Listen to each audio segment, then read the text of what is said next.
Assalamualaikum warahmatullahi ta'ala wabarakatuh. Berjumpa lagi di channel Alam Ample. Yang pertama, kita bersyukur kepada Allah dengan ucapan Alhamdulillahirabbil alamin. Dan yang kedua, berselawat kepada Nabi dengan ucapan Allahumma sholli ala Muhammad. Anak-anakku yang dimuliakan Allah, semoga kita masih tetap diberikan kesehatan sehingga dapat berolahraga dan beraktivitas dengan baik setiap harinya.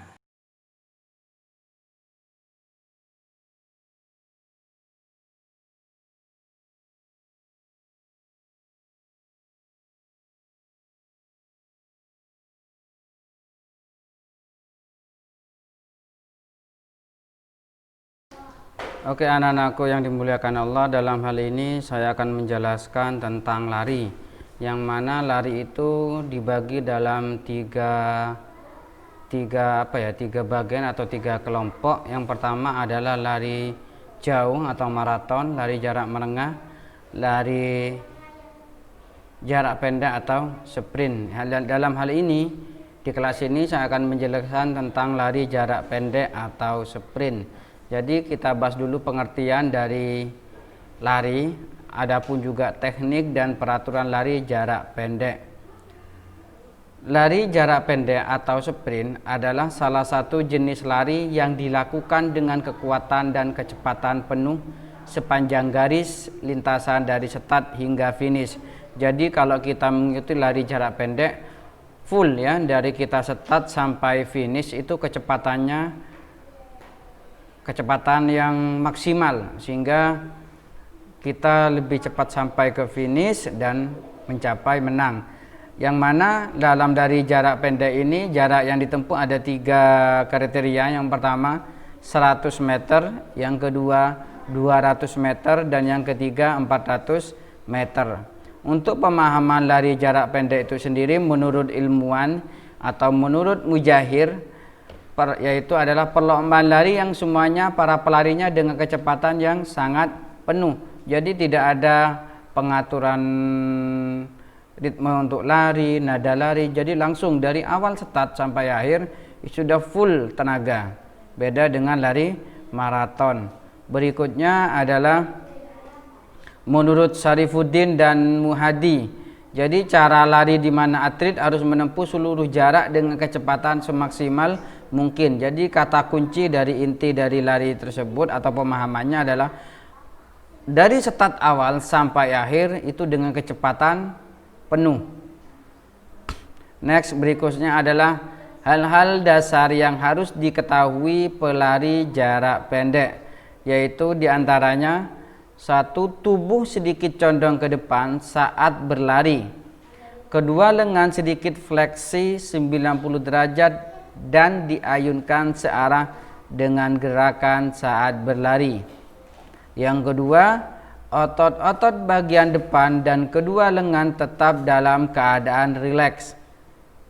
Dan yang ketiga, tungkai bawah ditolakkan dengan kuat sampai lurus, dan pengangkatan pada depan diusahakan sampai posisi sejajar dengan tanah. Berikutnya, pinggang tetap dalam posisi ketinggian yang sama selama berlari.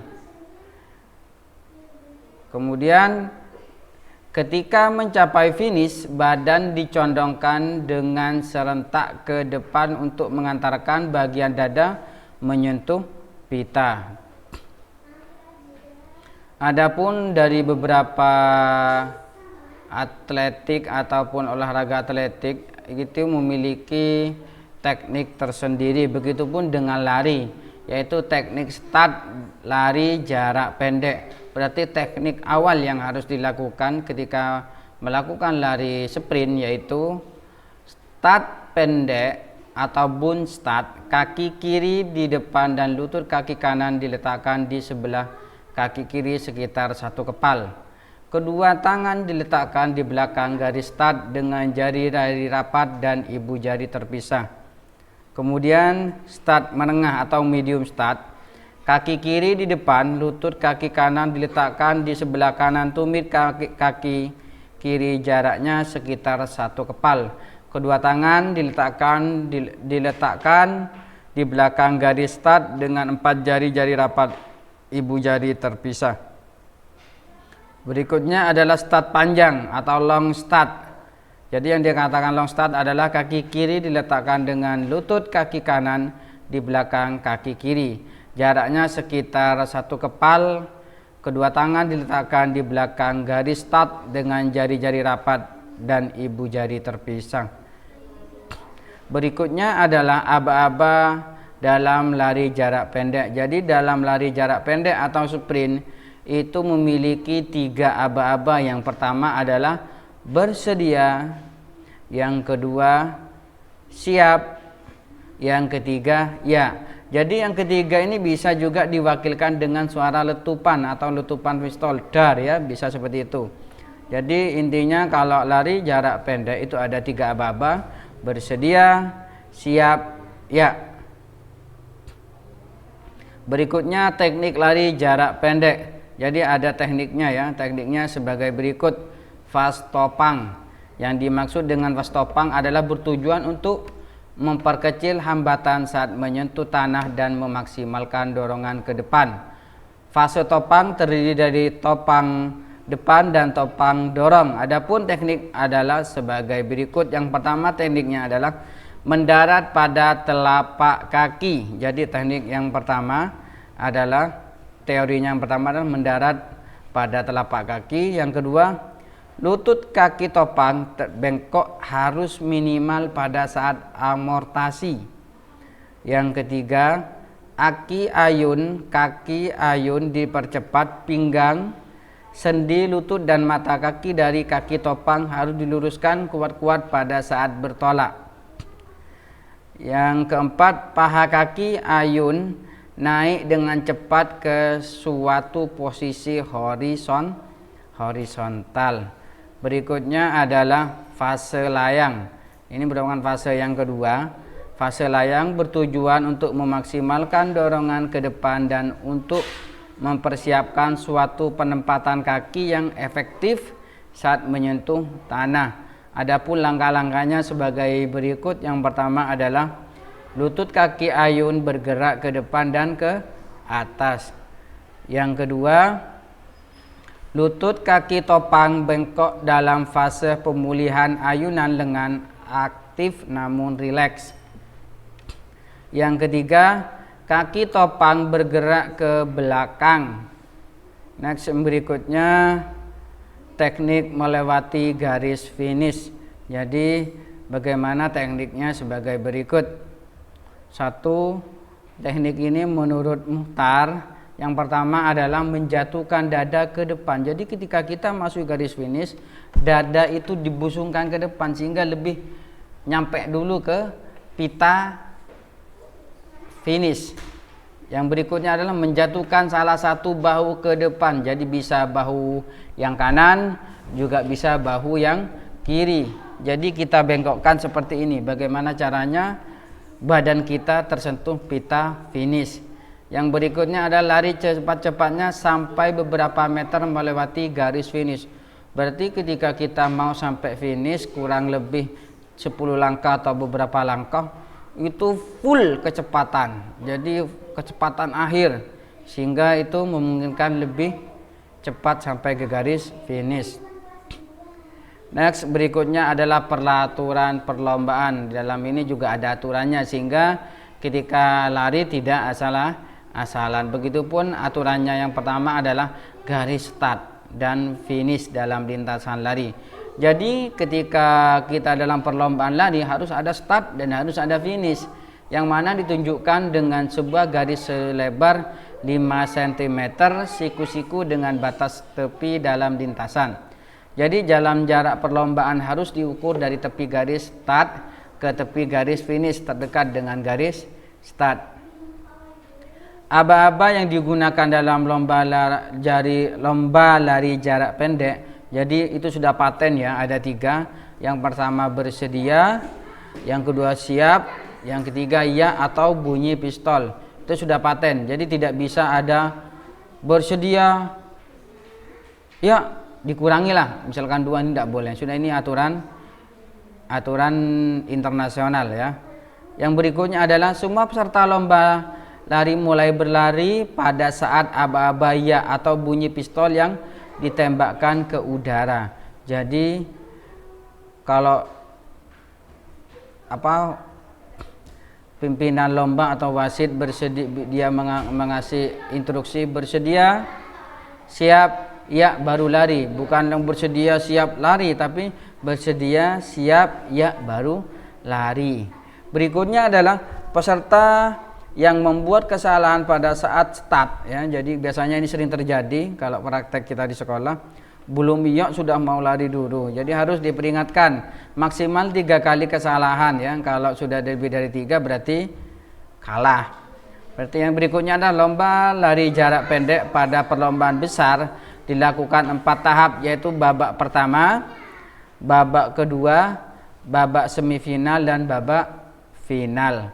Jadi benar-benar dipersiapkan fisiknya ini, karena kalau pesertanya banyak itu ada 4 babak, baru kalau pesertanya cuma sedikit mungkin saja bisa jadi 1 babak atau 2.